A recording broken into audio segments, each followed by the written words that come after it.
What's up, Bear Pack? Just want to give a quick and shameless plug for our Discord server. Link is in the description of this video. If you haven't joined, tonight is a good time to do so because it is our weekly Q&A session. So be sure to join us as we discuss everything from the Marvel Cinematic Universe to the secret and fabled Bread Knight. So join us, I won't bug you anymore, and without further ado, let's roll the intro. We're able to proceed with this arrangement, this marriage arrangement. We're going to go ahead and continue. So we're allowing the matrilineal marriage. Would result in a non-aggression pact, which is good because she hates us. So let's go ahead and process that. We'll send a big, if we can send a big dowry, we'll do that. If not, what we can do, oh, she's considering that offer from us. Yep, all children of the Union will be of her dynasty. That's perfectly fine. Can we hold a wedding for her? So, oh no, I don't want to make her our court jester. Definitely not. She has taken the carousing focus. Wow. My master of coin, Stefan Snow, has expressed a desire to get married, so I will find you someone nice, Stefan. Let's see. Let's arrange a marriage between you and who is an old person in our court? Delessa. That's just fine. Still waiting on the next part of this Valyrian Steel quest to fire. Look, and now we also have the ability to marry. We're sending Neris Rivers, our bastard daughter, or no, I'm sorry, our half-sister. So Aegon's bastard daughter, over to House Crab, which is good. Have the Valyrian traits and all that kind of stuff, so we'll accept that. House Crab is of Claw Point under all of that, so that's good. So I can send a huge dowry, or we'll just offer the customary dowry for right now. I'm glad we had that storehouse of gold saved up. Good lord.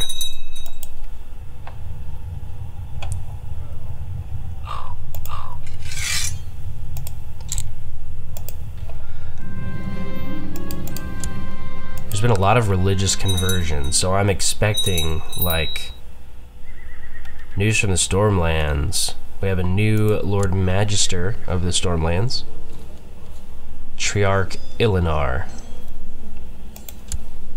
Good for them. I'm half expecting something to happen. Prince Zachary for the Woods. Look at that. Our half-brother, Prince Zachary. His traits are not coming out very good. Is he in our court? He's not. Let's maybe assign him a guardian. Somebody with good learning. Let's assign him...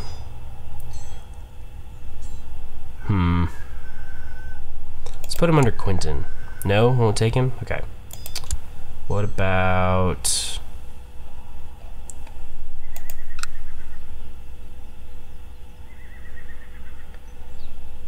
There's Amara.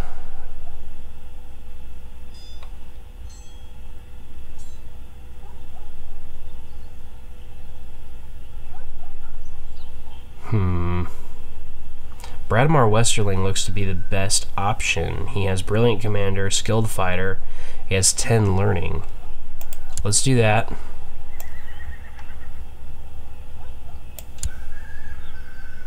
Yeah, we'll do that. That way, hopefully he gets a...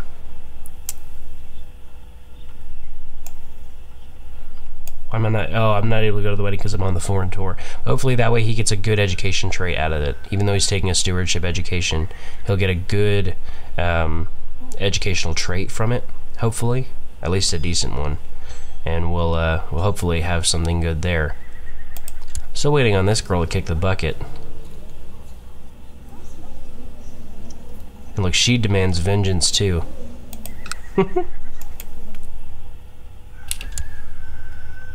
Vaelor's shaking up to be kind of like a, I don't know, not an evil king, but not a very good king. My king, I have been instructing young Alex in the ways of the sword and lance as requested. I'm pleased to say he appears to be a natural. His martial prowess has improved greatly over recent weeks. Your humble master of arms, Leon Frostarm. So he gains the trait, wow, trained fighter already at the age of 6. Good job. My liege, blessings upon you and your house. I will gladly accept the guardianship contract between Bradamar and Prince Zachary. Okay, that works just fine by me.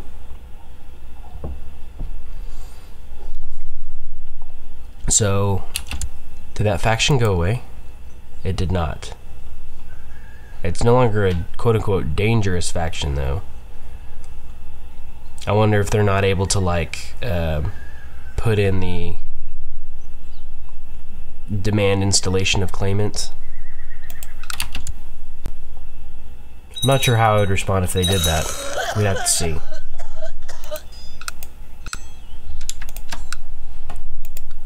Let's hope the next part of this quest comes up. We've been on this quest for quite a while without any further, or without anything further happening. Pirates sighted. A lookout atop the ship's mast has spotted another vessel on the horizon. As it comes closer, you realize that it must be pirates. Attempt to fight them using your large warship, attempt to board them and slay the crew, or attempt to sail away and escape.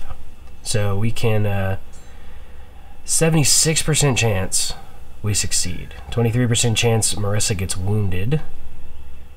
And also we get wounded, but we succeed. 0.9% chance Marissa gets maimed, and we get maimed, but we succeed. Let's see. Let's do that one. Victory. Your ship fired its cannons at the pirate ship. The pirate ship fired its cannons at you.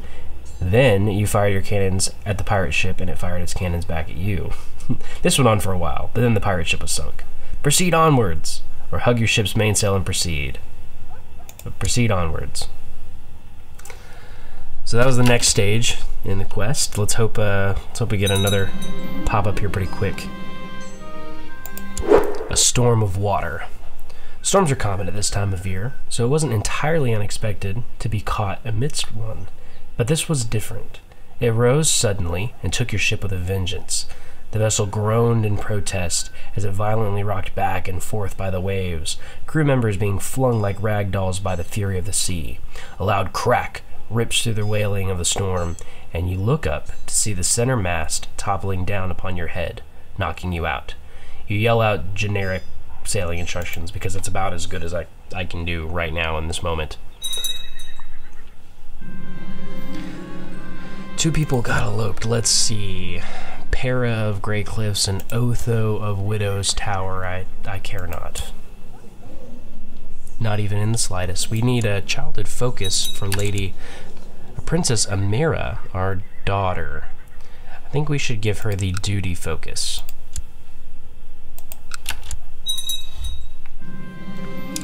My wife is pregnant, but I was away, wasn't I? Yes, we were. Yes, we were away. Oh boy. I'm about to have to check on this, because doubt besets me. An unfamiliar place. I mean, it's not like I wasn't doing the same thing, so it is what it is. You throw up what seems to be near half the ocean as you stagger onto the shore. The storm caught you completely off guard, with your last memories before going overboard being that of your crew desperately hurrying from side to side, trying to get the vessel back on track. You cough again, ridding the last of the water from your lungs, and look around. With the storm still raging on as heavily as ever, you can hardly see beyond an arm's length. However, you can make out one thing clearly: a castle perched on a cliff top overlooking the sea. I will head up there. An unfamiliar place. On your way up, you hear a familiar voice. My king, my king. Looking around, you see Marissa rushing towards you. We're lucky to be alive, High King Vaelor. I have not found any of the others. They're most likely dead or still lost at sea. You nod, and the two of you continue your way up to the castle. It is unfamiliar to you, and there is something about it that unsettles you to the core. As you approach, a hatch swings open on the gate, revealing an old man's face. Who are you? What do you want? Marissa says, this is Vaelor of House Bear, or I can say I am Vaelor of House Bear. I'm Martin of House Gregor, or I'm Orion of House Ermidian. I'm going to let Marissa go ahead and keep her opinion up. We'll do that. The old man says, my lord has never been one to turn down a guest. Please come inside. You meet with the lord, and he seems like a nice fellow, if perhaps a little odd at times. You talk of your quest to bring glory to your family, and he shares a tale that there might be one in the region. The food they serve is good, and they have a large selection of drinks. I'll have the ale from Westeros. Do you have any strong meads from the free cities? Is that arbor gold I see, or bring me the finest Dornish wine you have? So Dorne doesn't exist, but all the rest is good. Let's have some strong mead from the free cities. The Lord comes over, pouring his drink for you himself. You think you see flickering movements across the glass, but you think nothing of it. The Lord calls for a toast, but as soon as you drink, you feel a sharp, bitter taste beyond what you would expect. Mist clouds your vision, and the world starts to spin. At your side, you see Marissa collapsing the same way. As you fade away into darkness, you hear the Lord talking to the old man. Fools, much like the others, take them down to the dungeons. Wow. You regain consciousness and find that you and Marissa are locked up in a prison cell. You glance at each other and start to come up with a plan. So we can enact this plan. And the solitary guard on patrol in the dungeon would likely be allured by her beauty. Or we can enact this plan. The poisoned drink took you by surprise, but it appears as though you are wanted alive. Perhaps if Marissa were to feign death to lure the guards in, you can subdue them and escape. So 25% chance we succeed. Wow. So that's completely a dice roll. Man. Let's do this one. Let's see if Marissa can attract him. The plan worked. You and Marissa find an abandoned passageway in the dungeons, filled with spider webs and obviously untouched for hundreds of years. You follow the passage for hours until you reach a dark, square-shaped corridor. I will continue onwards. Okay. The riddle. A mural on the corridor depicts, near a tree by a river, there's a hole in the ground. 5 dire wolves fight 7 dogs, while 2 crows fly around and around. 6 dogs died while killing the 5 dire wolves in the Vale of the Night, while 1 crow was killed by an eagle in a terrible fight. Below each selection by the mural, the following text appears. I got time to kill, sly looks in corridors, without a plan of yours. A blackbird sings on a bluebird hill, thanks to the calling of the world, a wise man's child. So, the riddle. It looks like all 5 direwolves died, all but 1 dog died, 1 crow still lives, and an eagle. So, a dog, a crow, and an eagle. This seems important. I'll look closely at it before proceeding. Okay. Keep that in mind. I'm going to double check, make sure I'm not overlooking anything. Yeah, okay. So, dog, crow, eagle. A stone door closes behind you. In front of you, there is a lever with 3 rotating pillars. Each pillar has 4 pictures that look surprisingly similar to the mural you looked at in the corridor. A loud mechanical screeching noise begins to fill the room. With such tenacity, it seems to disturb your equilibrium. It's quite painful. So currently, there's an eagle on there, so we need a dog, a crow, and an eagle. Dog, crow, eagle. Activate the lever. The lever resets, and you hear a faint clicking of cogs that get louder and louder. The room shakes, and blood begins to trickle from your eyes, nose, and ears. Your body is telling you that you are in pain. Well, no duh. The pain stops, and the wall behind the lever rolls open. The journey's end. There's an elaborate-looking vault with a giant chest in the middle, surrounded by piles of gold. You move towards it, and you can see a blade made of Valyrian steel. Marissa grabs you by the arm and says, "Wait, I need to talk to you." I don't know why that picture is the Archmaester of the Citadel, but I digress. We can listen to her, or we can take the sword from the chest. We can try to kill her. Let's listen to her. "I remember the night we spent together in my cabin on the ship. It was magical." So she falls in love with us and becomes pregnant with our child. Wow. "When the pirates attacked, I remember that you cleverly used a large ship to destroy the..." Yeah, I very cleverly had a large ship in my treasury to be able to use. She thinks fondly of us. "When we arrived on the island, I remembered that your plan to escape was brilliant." Yeah, he used her body to escape. Marissa falls to her knees and swears an oath of fealty, vowing to serve you in your house from this day to the end of her last day. Rise, my friends. So we become close friends, and you walk over to the treasure chest and take out the sword. Your journey has been a success. So I am the greatest. The quest ends. Add Valyrian Steel sword to the treasury of the woods. The journey home had been long and restless for the High King. Vaelor is often found at the prow of the ship, staring into the horizon for the sight of his homeland. The quest to find a Valyrian Steel sword had been a success, and that goal had satiated his wandering mind on the journey to the freehold of Valyria. Now that the sword rested soundly at his hip, however, the High King cast melancholy stares into the gentle sapphire sea before the hired merchant ship. Marissa had long abandoned her attempts to rouse the king from his state of meditative sorrow. She could not read the depths of the man's mind, so she gave up trying. Every now and then, the king could sense her longing stares from the doorway of her cabin, but her touch no longer comforted him. In fact, there was little that could. Since he had been a child, Vaelor had kept his mind and body active, always moving and doing, performing task after task in aid of the kingdom of the woods.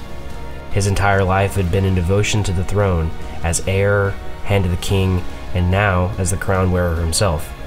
He had tamed 2 wives, a dragon, and fathered many children in attempts to amplify the glory of his house and the prosperity of the kingdom he so dearly loved. The old gods had even blessed, or perhaps cursed, him with the ability to see the past and the future through his dreams. He spent countless hours in devotion to honing this ability. Yet the gift seemed more ephemeral and abstract with each passing dream. Not all of his dreams held prophetic value, yet he found it hard to discern the truth from the desires of his subconscious. He silently cursed the ship beneath his feet. Its slow procession across the sea had left him with so little space and a need for constant motion. The freedom of his schedule had left him to ponder on that which he had spent his adult life neglecting: his legacy. Prolific and mighty though he may be, the thought of his legacy and the misdeeds of his past began to haunt him. Like spirits, they refused to leave him alone. In his dreams, he could see his young wife growing round with child, and while he was no scholar, he knew the brood could not be from his seed. As he began to curse her, he could see Marissa growing in the same way, with a child that was surely his own bastard. These thoughts brought him to the sordid affair with the possessed witch of Bear Hall, who promised to teach him to hone his powers in exchange for his seed. He thought of the boy, Ned, his child, his firstborn son. The boy was growing more with each day, yet he had no idea the true identity of his father. Vaelor's eyes stung from the bitter tears beneath the surface. He forced them away, unblinking, as he stared into the sea. As the brilliant sunlight cascaded and danced about the path before the ship, and the white foam of the broken sea plowed by the rounded hull, the High King began to form a plan. This would be unguided by his gift of sight and unbroken by his past. He would forge a new path for his life, one that sought to right the wrongs of his misguided actions. He wanted to be a good king, and he would make it so if it was the last thing he ever did.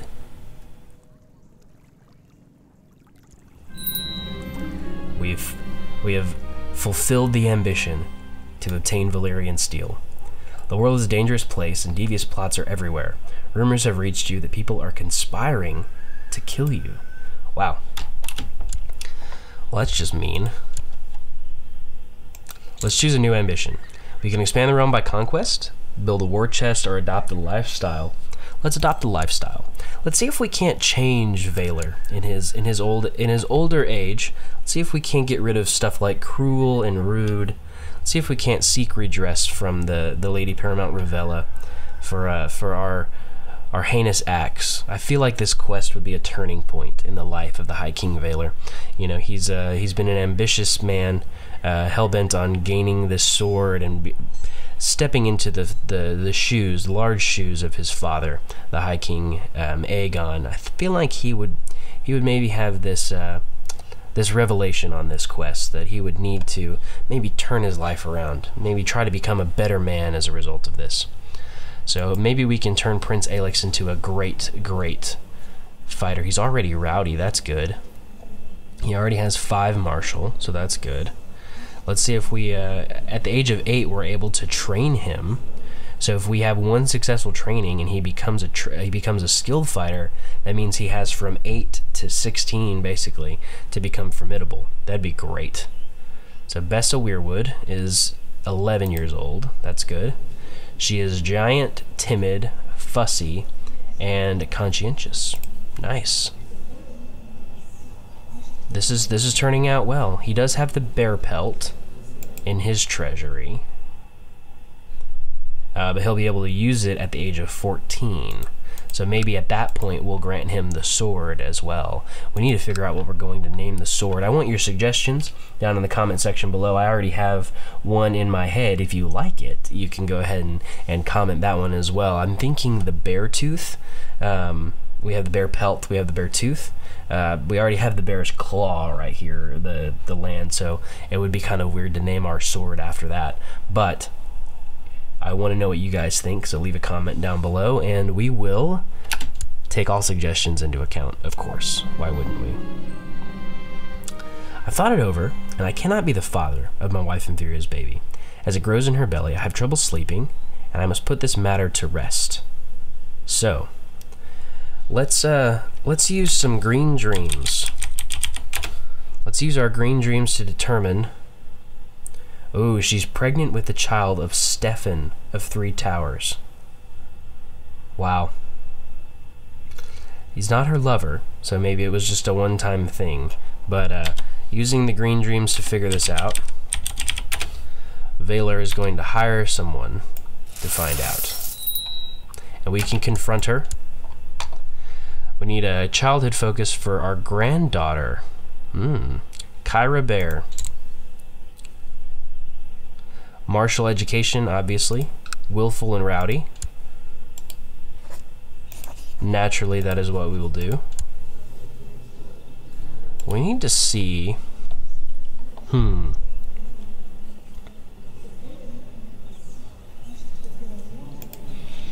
There's got to be a way that we can seek redress. We can maybe approach Lady Ravella and apologize or something. Make her understand why we did what we did. What quality of education would you like to purchase for your granddaughter, Kyra Bear? Let's give her a very high quality education. I feel like that would be part of Vaelor's new outlook, you know, after everything that happened with Estien. Maybe he would turn his life around and try to make amends, so to speak, by, you know, giving a good opportunity to Estien's daughter. The maid I hired to gain my wife Inferior's confidence has not found anything at all suspicious about her pregnancy. No. We can hire more spies. Let's do that. I'm not going to confront her directly because I want to know. Vaelor's using his dreams.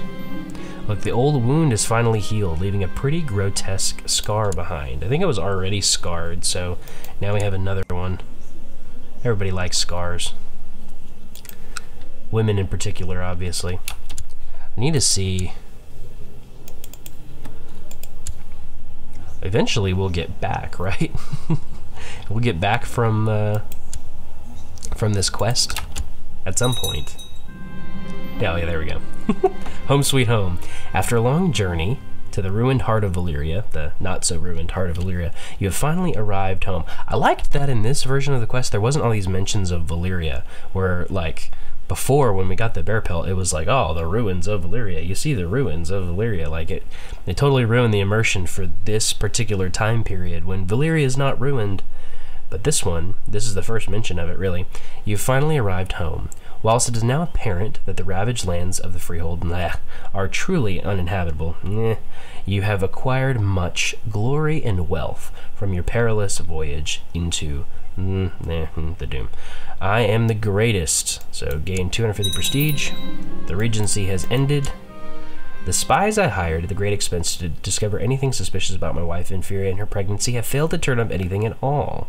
I guess the child is mine then? It's not. It's not at all. Probably should have confronted her directly. We have a council position opened. A Hand of the King. Oh wow, look. Hand of the King. Well, we have a couple of different options. Tristan Snowbear does not like us because he's a title claimant, but he does have really, really good stewardship. So we're gonna select him to be our Hand of the King. Gain a little bit of gold back. We've been struggling. The Bear Fort hasn't had the greatest tax revenue in the world. I mean, it's still really high, don't get me wrong. I'm not saying it's not high. So, Lady Ravella of the Den has inherited the city of Duskendale from Maester Janos. So, like I said, we need to, let's take a second. So, we need to assess exactly how we're going to proceed with helping our cause, or helping our case with Lady Paramount Ravella, as well as Lady Paramount Arwen, who like each other and now hate me. So it's not that I don't want to. It's not that I want everybody to like Vaelor. It's just that it makes more sense for us to have maybe a time period where we're trying to seek, I don't know, a little bit of forgiveness along the way. I feel like Vaelor in his old age, I don't think he's going to live much longer. In his oldish age, will have maybe the desire to make himself a better man, if that makes any sense. After having done what he did to Estian, allowing him to die of his infected wound, and also kind of the way he handled the whole Lady Paramount Parian situation, acting in anger and acting in violence would maybe bring him to the realization that he needs to change his ways and become something different, something better. So leave your suggestions down below. I'd love to hear from you, what you have to say. Of course, like I said, we have this new Valyrian Steel sword that we need to name, and also I want to change the name of the Storm Crown at some point if we can, because I like it. I like the way it looks, but the Storm Crown is not necessarily what I want it to be called. So, yeah, let me know what you think down in the comment section. I would love to hear from you. And as always, I really appreciate you watching. If you're still tuned in, hit that like button. If you're not subscribed, which statistically speaking, about 50% of views come from unsubscribed people. So if you're not subscribed, I encourage you to do so. And look forward to the next episode of this Custom House series right here on this channel. I'll see you later. Peace out.